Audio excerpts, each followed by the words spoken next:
Phalgu care of Kuttimaman at Ayyampilly. A.K. Joshi എഴുതിയ ബാലസാഹിത്യകൃതി.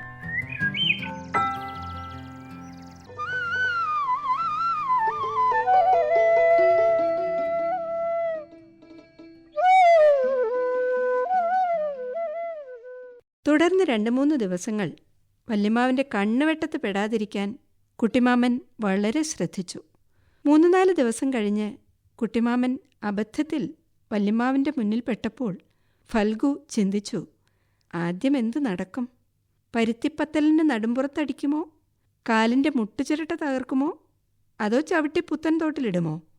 അപ്പോഴുണ്ട് കേൾക്കുന്നു വളരെ മയമുള്ള സ്വരത്തിൽ പാവം വല്യമ്മാവൻ്റെ ഉപദേശം, എടാ ചങ്കപ്പാ, മറ്റുള്ളവരിടുന്ന അണ്ടർവെയർ ഒരിക്കലും മാറ്റിയിടരുത് കേട്ടോ. നീ കാരണം അന്നെനിക്ക് ജോലിക്ക് പോകാൻ പറ്റിയില്ല. പിന്നാലെ കുട്ടിമാമൻ്റെ പദം പറച്ചിൽ, കൊച്ചേട്ടാ, ആകെയുള്ള 3 ജട്ടിയും അമ്മ എന്നോട് ചോദിക്കാതെ എടുത്ത് നനച്ചിട്ടു. അന്ന് അത്യാവശ്യമായി പ്രോഗ്രാമിന് പോകാനുള്ളതുകൊണ്ട് എടുത്തു പോയതാ. ഈ അമ്മയുടെ ഒരു കാര്യം. വല്യമ്മാവൻ ചേരി മാറി. എന്നിട്ട് 2 ജട്ടി മേടിച്ചോ എന്ന് പറഞ്ഞുകൊണ്ട് ഒരു 5 രൂപ നോട്ടെടുത്ത് പുന്നാര അനിയന് കൊടുത്തു. അന്ന് വൈകിട്ട് കുട്ടിമാമൻ്റെ ചായ്പിൽ ചങ്ങാതിക്കൂട്ടം ചിന്നപ്പത്തേവരുടെ കടയിൽ നിന്ന് വരുത്തിച്ച ചായപ്പലഹാരങ്ങൾ കുശാലായി സേവിക്കുമ്പോൾ കുട്ടിമാമൻ്റെ ഒരറിയിപ്പുണ്ടായി. എല്ലാ സാപ്പാട്ട് രാമന്മാരും കൊച്ചേട്ടൻ്റെ വള്ളിനിക്കറിനെ ഒരു നിമിഷം നന്ദിപൂർവം സ്മരിക്കുക.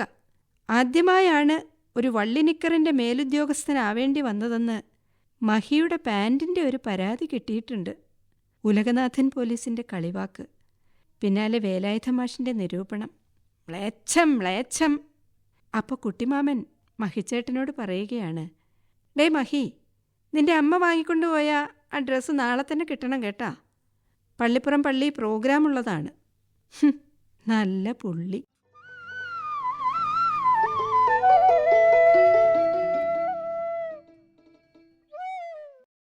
തലേന്ന് രാത്രി എവിടെയോ കഥാപ്രസംഗത്തിന് പക്കമേളക്കാരുടെ കൂടെ ഷാഖ്ബാജ വായിക്കാൻ പോയി കുട്ടിമാമൻ രാവിലെ തിരിച്ചു വരുന്നത് കണ്ട് ഇനി നടക്കാൻ പോകുന്ന ചില കാര്യങ്ങൾ ഫൽഗു മനസ്സിൽ കണ്ടു.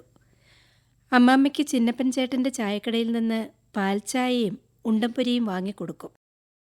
കുട്ടിമാമൻ പലരോടായി വാങ്ങിയ അല്ലറ ചില്ലറ കടങ്ങൾ തിരിച്ചു കൊടുക്കും.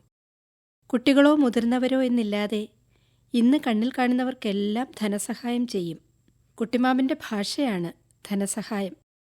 പിന്നെ കുട്ടിമാമൻ്റെ സംഘത്തിലുള്ളവർക്ക് കുശാലായി ചായ സൽക്കാരം. ചെരവയുമായി പോയിട്ട് നിനക്കെന്ത് കിട്ടിയടാ? വന്നു കയറിയപ്പോൾ തന്നെ അമ്മാമ്മ ചോദിച്ചു. ഷാഖ്ബാജ എന്ന സംഗീതോപകരണത്തെ അമ്മാമ്മയും വല്യമ്മാവനും ഫൽഗുവിൻ്റെ അച്ഛനുമൊക്കെ കളിയാക്കി വിളിക്കുന്ന പേരാണ് ചെരവ. ഫൽഗു, കുട്ടിമാമൻ കൽപ്പിച്ചു, നീ പോയി ചിന്നപ്പത്തേവരുടെ കടയിൽ നിന്ന് ചായയും ഉണ്ടംപൊരിയും വാങ്ങിവാ. ചായ വാങ്ങാനുള്ള ചില്ലുകുപ്പി എടുത്ത്, മൊട്ടത്തലയൻ കാക്കേ ഒരു കുപ്പി ചായ കടുപ്പത്തിൽ തരണം, കടിയൊന്നും വേണ്ട എന്ന പാട്ടും പാടി ഒരു പ്രത്യേക താളത്തിൽ തൊങ്കിച്ചാടി ഫൽഗു ചിന്നപ്പൻ ചേട്ടൻ്റെ കടയിലേക്ക് പുറപ്പെട്ടു. ഗോതമ്പ് പൊടിയും നല്ല പഴുത്ത പാളയംകൊടൻ പഴവും ചെറു തേങ്ങാക്കൊത്തുകൾ വറുത്തെടുത്തതും ചേർത്ത് കുഴച്ച് ചിന്നപ്പൻ ചേട്ടൻ ഉണ്ടാക്കുന്ന രസികൻ ഉണ്ടംപൊരി അമ്മാമ്മയ്ക്ക് പ്രാണനാണ്. ചായക്കടയിൽ ചായ 2 ഇനത്തിലാണ്. മുഴുവൻ ഗ്ലാസ് ഉള്ളത് വലിയ ചായ, 3/4 ഗ്ലാസ് ഉള്ളത് ചെറിയ ചായ. Phalgu care of Kuttimaman at Ayyampilly. A.K. Joshi എഴുതിയ ബാലസാഹിത്യകൃതി. വായിച്ചത് പ്രീതി ജോസഫ്.